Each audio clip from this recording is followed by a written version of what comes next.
A'udzu billahi mineşşeytanirracim. Bismillahirrahmanirrahim. Mehrimdүү жана ырайымдуу Аллах Тааланын аты менен баштайм. Пайгамбарыбыз Мухаммад Мустафа саллаллаху алейхи ва салламга Аллахтын салам салаваттары болсун. Урматтуу жамаат, ким канча жакын отурса, эмеге сүйлөп жаткан адамга, имамга жакын отурса, ошончо хадис окулуп жаткан жерде, аят окулуп жаткан жерде, ошончо Алланын рахматынан көп илешет да, Алланын рахматына. Ошон үчүн мечитке келгенде биринчи алдыңкы саптарды тегиздеп, алдыңкы саптарды толуктагандан башташыбыз керек. Урматтуу жамаат, бүгүн сиздер менен шүгүр кылуу темасында сүйлөшөбүз. Шүгүр дегенде чындыгында биз ойлойбуз, шүгүр деген мен алхамдулилля Кудайга шүгүр деп койсом мен шүгүр кылдым дейбиз да. Бирок чындыгында бул тема жөнүндө мен канча жолу шүгүрдү өткөнмүн, бирок канчалык адам окуй берсең, канчалык көп окусаң, ошончолук дагы билбеген нерселериң чыгат да. Шүгүрдү чындыгында шүгүрдү биз билбейт экенбиз. Бизге Аллах Тааланын берген жакшылыктарын, неаматтарын, канчалык жакшылыктарды берген, биз аны чындап билбейт экенбиз. Чындыгында билбейт экенбиз. Азыр мен Кудай буйрса сиздерге айтып берем. Пайгамбарыбыз саллаллаху алейхи ва саллям айтты: "Инна Аллаха Таала ла ярда анил абди ан я'кула ал-аклата ау яшраба шурбата фаяхмадуху алейха." Пайгамбарыбыз саллаллаху алейхи ва саллям айтты: "Кайсыл бир пенде деди, эгерде бир нерсени жеп туруп же ичип туруп, бир тамак жеп туруп же болбосо бир суу ичип туруп, ошого алхамдулиллах деп Аллага мактоо айтса, Аллах Таала ошол пендеден разы болот" деди. Аллах Таала ошончо кылган, неге сууну ичип коюп же тамакты жеп коюп алхамдулиллах деп айтканың үчүн Аллах Таала эмне кылат экен? Ошо сенден разы болот экен. Ушунча кичинекей амалың үчүн Аллах Таала сенден разы болот экен. وعن سفيان الثوري رحمه الله تعالى قال: "نعمتان إن رزقك الله تعالى إياهما فاحمد الله عليهما واشكر. اجتنابك من باب السلطان واجتنابك من باب الطبيب." deydi. Суфиян Саври рахматулла алейхи айтат: "Эгерде сага дейт Кудай Таала эки нерседен жакшылык берген болсо дейт, эки нерсе берген болсо, анда сен Кудайга чындап чын жүрөгүңдөн дейт мактоо айт дейт, алхамдулилlah деп айт дейт. Биринчиси, бирөөнүн эшигин, султандын эшигин такылдатып тилемчилик кылбасаң, бирөөнүн эшигине бир нан берип турчу, кичине акча берип турчу, курсагым тойбой атат деп эле эме кылбасаң, бирөөнүн эшигин такылдатпасаң, ваштинабика мин баби табиб. Экинчиси дейт, врачтын эшигини барып такылдатпасаң, врачтын кабинетинин алдында отурган эмес болсоң, бул эмне деп атат? Бул сага дейт эң чоң неамат ушул дейт. Курсагың ток болсо, денең ооруган эмес болсо, бул дейт эң чоң неаматтардан дейт. Ошон үчүн дейт не кылды, кадырлай билиш керек дейт. وعن أبي بكر بن عبد الله المزني قال: "من كان مسلما وبدنه في عافية فقد اجتمع عليه سيد النعيم الدنيا وسيد النعيم الآخرة." Эми Абу Бакр ибн Абдилlah деген айтат: "Мен кана муслиман" де, ким мусулман болсо, жана денеси ден соолугу болсо. Ким мусулман болсо, денесинде ден соолугу болсо, денеси чың болсо, ага бул дүйнөнүн неаматы жана акыреттин неаматы чогулуптур дейт. Бул дүйнөнүн неаматы لأن سيد النعيم الدنيا هو العافية. Бул дүйнөдөгү эң эме дейт, бул дүйнөдөгү эң жакшы неамат бул ден соолук дейт. Ден соолук. Дүйнөдөгү эң жакшы неамат не дейт? Ден соолук дейт. О бир жериң оорубаса, бир жериң кыйнабаса, ва саййидун наимул ахира хуал ислам. Эми дейт, ислам, мусулман болгон болсоң дейт, акыреттин неаматы берилиптир дейт. Көрдүңүздөрбү? Демек, ден соолугуң болсо, мусулман болсоң, некен? Bul dünyanın jana ahirettin ökөөнүн teң nesi berildi deydi? Niyamatı sağa berildi deydi. Kede biz aябай şükürsüz bolobuz. Nankör bolobuz. Жашоодо ne дейбиz? Maga bul berilmedi, maga tigil жетпedi, maga muno жетпedi деп туруп эле biz адамзат дайыма бизден өйдөдөгү адамдарга карайбыз. Адам не кылыш керек экен? Кеде астындагы бизден төмөн адамдарга да карашыбыз керек да. Төмөн адамдарга дагы. Kim deyт? Tabiinlerden birisi aytıptır. Men tazaharat aleyhin ni'am fel yukthir zikral elhamdülillah. Kimge köp niyamat kelgen bolsa al deyt Allah'a maqtoonu köp aytsın deyt. Kim bay bolup baratkan bolsa, kimge niyamat köp kelip atkan bolsa, jakşılık köp kelip atkan bolsa Allah'a maqtoonu köp aytsın. Elhamdülillah degen sözü köp aytsın deyt. Ve men katharat humumuhu fe aleyhi bil istighfar. Kimdin gamı, жүрөгүндө переживания, тревогасы көбөйүп кеткен болсо дейт, анда бул истихфарды көп айтсын дейт. Кээде адам көп переживать этет. Неге? Күнөөсү көбөйүп кеткендиктен адамдын жүрөгү кыса баштайт. Түнкүсүн адам ошондуктан уктай албай каласың. Түнкүсүн адам вроде би чарчаган, бирок не кыла албайсың, көзүңө уйку келбейт да, уктай албайсың. Не кылыш керек? Жүрөк кысат да, жүрөкчө уктай албайсың. Ошондо не кылыш керек дейт? Истихфар келтириш керек экен. Астагфирулла, астагфирулла, астагфирулла, астагфирулла деп. Ким истихфарды көп айта турган болсо, некен аны переживания гамы кой берет дейт. Ва мен алаха алейхил факру, кимге кедейлик келген болсо дейт. Kimge kedeylik kelgen bolsa fel yukthir la havle ve la kuvvete illa billahil aliyyil azim. Kimde kedeylik kelgen bolsa al la havle ve la kuvvete illa billahil aliyyil azim degen duanı köp okusun deydi. La havle ve la kuvvete illa billahil aliyyil azim degen duanı köp okusun deydi. Qarаңыздар, Kur'an'da Takasur suresinde ayet otadı. Summa la tus'alunna yawma idin anin na'im. Kıyamet gününde dedi sizler ar bir niyamattan soralasыңар. Niyamat degen bul jakşılık, Kuday bergen ar bir nerse niyamat. Bala niyamat, үйүң niyamat, maşina niyamat, densoluk niyamat, akıl niyamat, uşul bardыгы bul Kudayдын bizge bergen jakşılığı. Mına oşol ar bir jakşılıktan soralasыңар dedi. Emi bir alım aytты, aytып атат. Bäridi şarap deydi. Sen nege cevap berbeysin dese, kiygen bir sıyra kiyimine cevap berbeysin. Üstünde bir sıyra kiyimin bolsa, oşoga cevap berbeysin. Bir gündük tamağına cevap berbeysin. Üstündeki bir komnata krişaga cevap berbeysin. Andan aşığına bardığına cevap veresin. Үйüңө alып kelip bir aylık produktlarını basıp koygonsun, aga cevap veresin. Şkafında 5-6 sıyra kiyim turat, aga cevap veresin. Bardığını aşıkça koldangonsun, mına oşolorgo cevap veresin deydi. Emi deydi, bul alım aytat. Bäridi şarap. İçkende daşı deydi, aşıkça su içesin go. Bolbastan ele turup ele jön ele zerigi ele sunu alıp turup içe veresin. Özü kursagın tok ele içpesең деле болот. Бирок кет алып bir susundukta alıp çıkıp alıp içe veresin go. Мына oturup ele kişine içip emek kılıp aşıkça. Sen anı içpesең деле sen keçke çeyin çıdaysın, je bolbosом жүрө бересиң, бирок içe veresin. Mına oşoga da жооп бересиң deydi. Aşıkça içkenin üçün deydi. Özü sen içişten, jeşten maksat emne? Sen ölböy özüңdүн tulku boyuңdu kötörüp жүрүү da. Oşol tulku boyuңdu kötörüp жүрө турган darajada жесең болот. Bundan deydi sen aşıkça içe versen deydi, oturup ele jön ele deydi. Anda buga жооп бересиң deydi.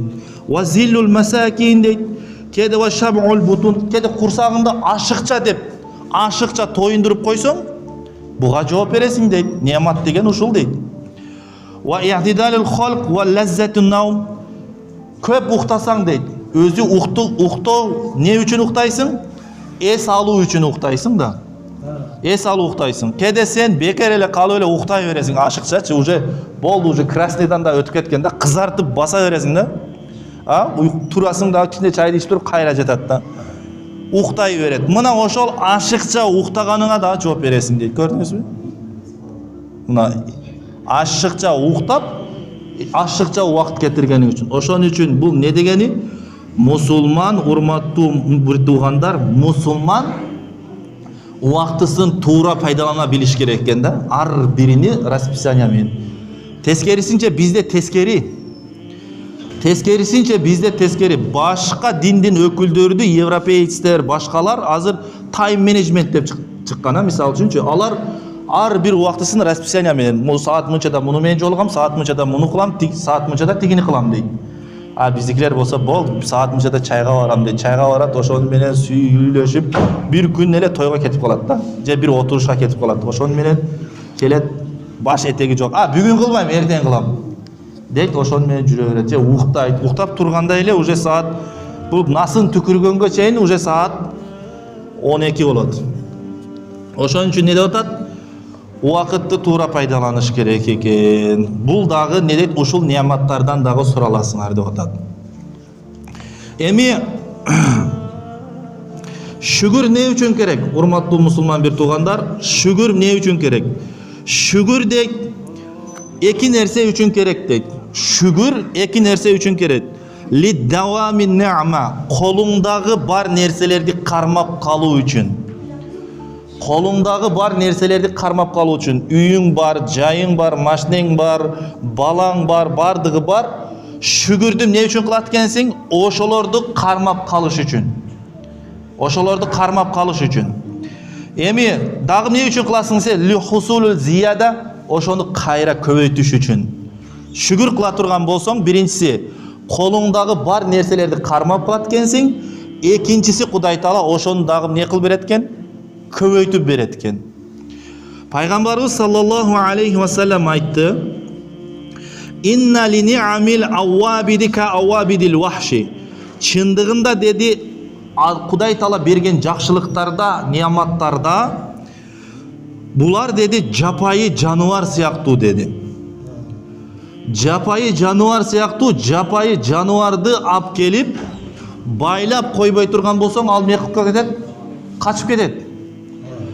Пайгамбарыбыз айтты: "Фақайидуха бишшукри." Кудай Таала берген жакшы неаматтарды не менен байлагыла деди? Шүгүр менен байлап койгула деди. Шүгүр бул некен? Неаматтын жиби экен да. Шүгүр кылсаң, ошол неаматты байлап калат экенсиң да, байлап коет экенсиң, ал сенден качпайт экен. Дайыма шүгүр кылсаң. Шүгүрдү таштасаң, ошол неамат бир күн сенден кетет экен. Ошол жакшылыкты, мисал үчүн кээде машина аласың жашоодо, үй аласың, аябай байыйсың. Не кылат? Адам кайра бир аздан кийин карасаң, кайра ошонун бардыгын жоготуп, банкрот болуп калган болот. Ал не кылган? Текеберденип кеткен да. Текеберденип, шүгүрдү таштап койгон, ошондон кийин Кудай Таала кайра акырын алып коет. Ошон үчүн ким неаматты, Кудай Таала берген жакшылыктарды дейт, кармап калууну жана көбөйтүүнү каалаган болсо, анда не кылсын дейт? Шүгүр кылсын. Шүгүр. Көп шүгүр айтсын дейт Кудай Таалага.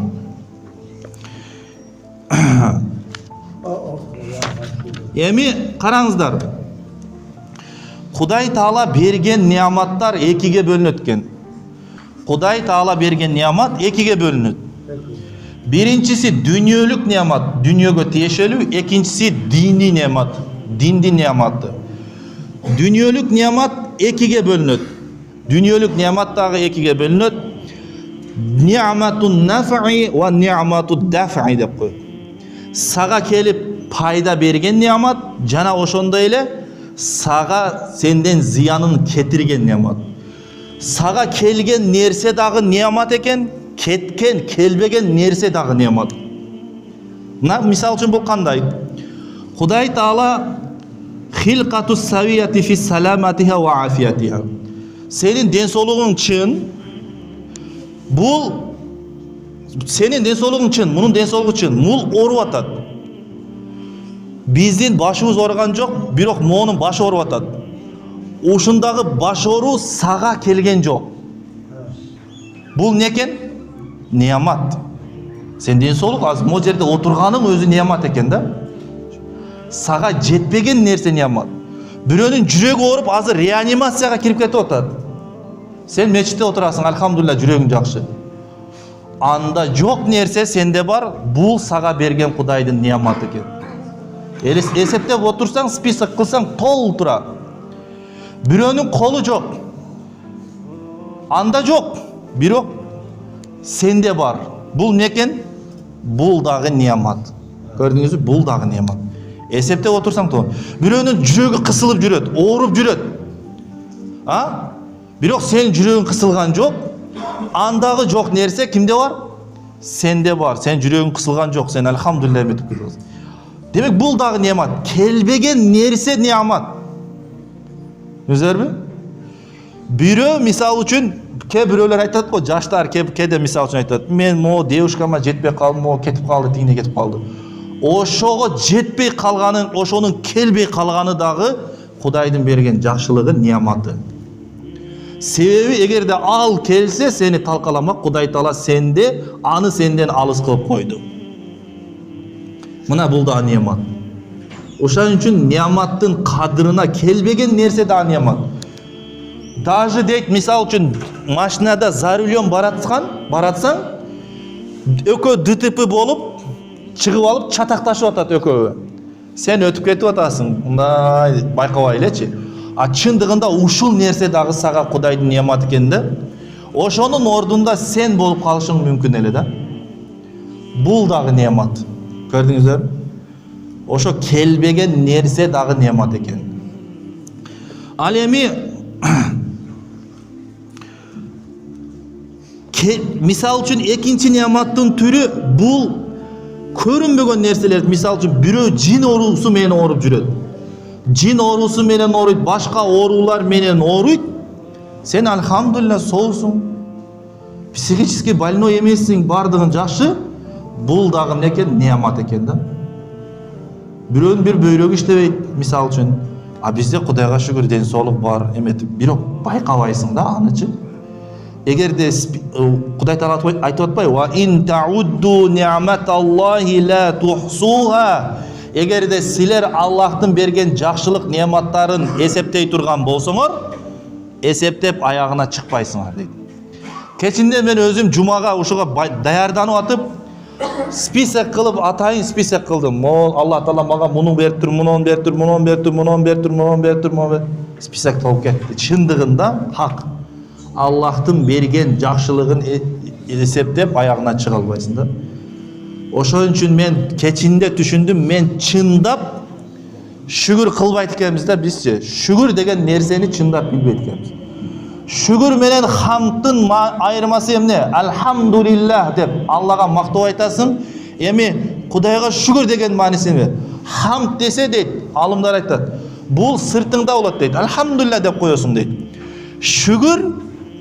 Шүгүр качан болот? Чыныгы шүгүр.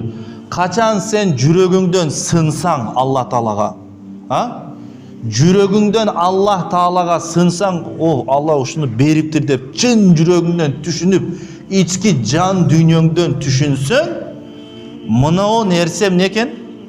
Шүгүр деген ушу нерсе экен да. Анан ошондо чын жүрөктөн эткенсиң, ичиңде түшүнүп туруп, сыртыңда Кудайга шүгүр десең, мына ошол чыныгы шүгүр ушул болот экен да, көрдүңүздөрбү? Сен бир нерседен недовольный болуп туруп эле шүгүр деп койгон, оозуңдагы айткан шүгүрүң ал шүгүр эмес экен да. Сен оозуң менен эле айтып, оозуңда жүрөгүңдө жок нерсени оозуң менен айтып атасың. Эми niyamat, dini niyamat экиге бөлүнөт экен. Dini niyamat дагы экиге бөлүнөт экен. Ni'matut tawfiq ва ni'matul isma дейт. Кудай Таала сага эки түрдүү. Кудай Таала сага тавфик берди, туура жолго хидаят берди. Хидаят бергени бул чоң неамат, жана сени куфурлуктан сактап койгондугу бул экинчи неамат экен. Көрдүңүздөрбү? Сага сен намаз окуп атасың, мусулмансың, бул Кудай Тааланын берген неаматы.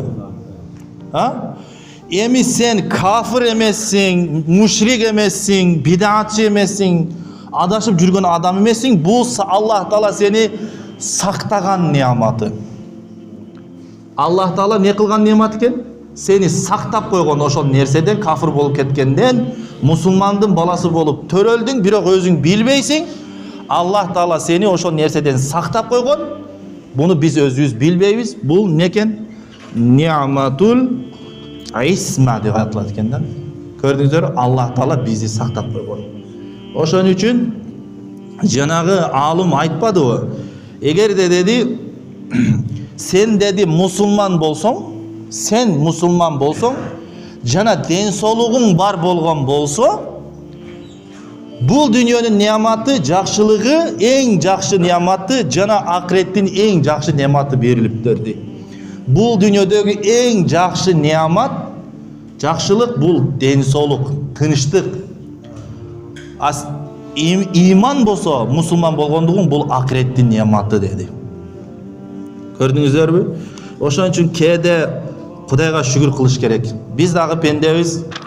Мен дагы кээде ойлонуп туруп, мындай өзүмчө алдыга умтулган, көбүнчө алдыга умтулуп жашоодо бир нерсеге аракет кылайын дейм да.